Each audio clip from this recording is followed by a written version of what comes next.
ఈ హైదరాబాదు నగరానికి అంతర్జాతీయ గుర్తింపు తీసుకొచ్చింది 2004 నుంచి 2014 సంవత్సరంలో కాదా? ఇదే కాదు, 2013 సంవత్సరంలో ఐటీ ఉద్యోగాలను పెంచాలని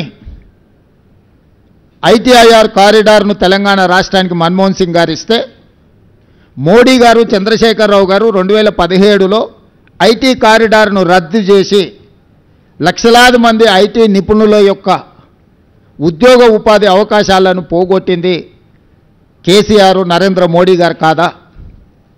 ఈరోజు ప్రత్యక్షంగా లక్షలాది ఉద్యోగాలు, లక్షలాది కోట్ల రూపాయల ఆదాయం ఈ రాష్ట్రానికి వచ్చింది అని అంటే 2004 నుంచి 2014 వరకు ఆనాటి ప్రభుత్వం తీసుకున్న భవిష్యత్ కార్యాచరణ కాదా?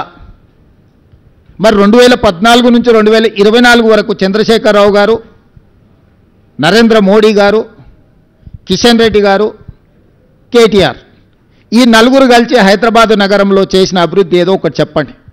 వరదలు వచ్చినప్పుడు హైదరాబాదు నగరం నిండా మునిగిపోతే కేంద్రం నుంచి చిల్లి గవ్వ కూడా కిషన్ రెడ్డి గారు తీసుకురాలి కేంద్ర మంత్రిగా. సచివాలయంలో ఉన్న దేవాలయాన్ని కూలగొడితే కూడా, సచివాలయంలో ఉన్న మసీదును కేసీఆర్ కూలగొడితే కూడా, కిషన్ రెడ్డి గారు సొంత నియోజకవర్గంలో ఇంత దుర్మార్గం జరిగితే కూడా ప్రశ్నించలేదు. వాళ్ళు పదే పదే చెప్పే కమాండ్ కంట్రోల్ రూమ్, సచివాలయం, ప్రగతి భవన్, కాళేశ్వరం ప్రారంభించి పూర్తి చేసినవి ఈ 4 చంద్రశేఖరరావు తెలంగాణ రాష్ట్రంలో. 1,50,000 కోట్ల రూపాయల అంచనాలతో మొదలుపెట్టిన కాళేశ్వరం 1,02,000 కోట్ల రూపాయల బిల్లులు చెల్లించండి కాంట్రాక్టర్లు. కాళేశ్వరం కట్టడం, కాళేశ్వరం కూడడం 3 సంవత్సరాలలో జరిగిపోయింది. 1,00,000 కోట్ల రూపాయలు గోదావరి పాలైపోయినాయి. ప్రగతి భవన్ ఆయన విలాసవంతమైన జీవితాన్ని సేదతీరడానికి మాత్రం ఉపయోగపడ్డది తప్ప, గద్దరన్న లాంటి వాళ్ళని ప్రగతి భవన్ గేటు దగ్గర గంటల కొద్దీ ఎండలో కూర్చోబెట్టింది తప్ప, పేద ప్రజలకు ప్రవేశం లేని, తెలంగాణ పేద ప్రజలకు ప్రవేశం లేని నిషేధాజ్ఞలు ఉన్న ప్రగతి భవన్ కేవలం చంద్రశేఖరరావు గారికి, వారి కుటుంబానికి ఉపయోగపడ్డది తప్ప తెలంగాణ రాష్ట్ర ప్రజలకు ఏమైనా ఉపయోగపడ్డదా?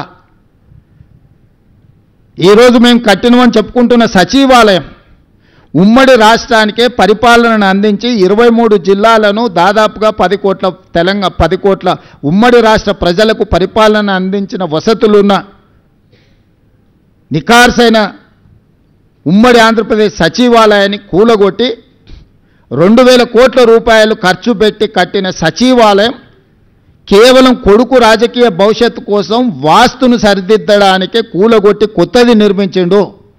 కొత్తగా ఏమైనా ప్రజలకు ఆ సచివాలయం వల్ల అదనపు సౌలభ్యం ఏమైనా వనకూరిందా? అదనపు ప్రయోజనం ఏమైనా ఉన్నదా?